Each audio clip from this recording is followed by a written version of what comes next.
isama ko kayo sa aming pamamasyal dito sa Santo Tomas, Batangas.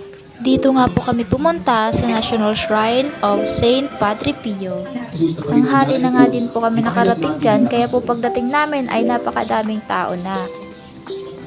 Habang inaantay nga po namin na matapos yung first mass, ay naisipan nga po namin na mag-ikot-ikot nga po na dito.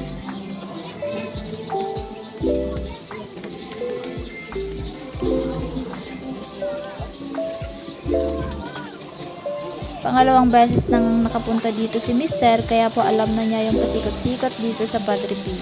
Kaya kami mga first timer ay sunod ng sunod lang po sa kanya, opo. Tanghaling tapat nga po sa mga oras na yan, pero hindi ganong mainit, gawa po ng mga puno at malamig din po ang simoy ng hangin. Una nga namin pinuntahan is itong Fountain of Hope. Nagpray lang kami saglit at syempre nagpicture-picture na din. Maraming tao nga po ang nagpapapicture dyan sa loob, kaya dito na lang po kami sa labas. Madami pa kasi yung nakapila, kaya hindi na po kami dumagdag. Pagkatapos nga po namin doon sa Fountain of Hope, ay sunod namin pinuntahan ay ang Holy Water Sanctuary.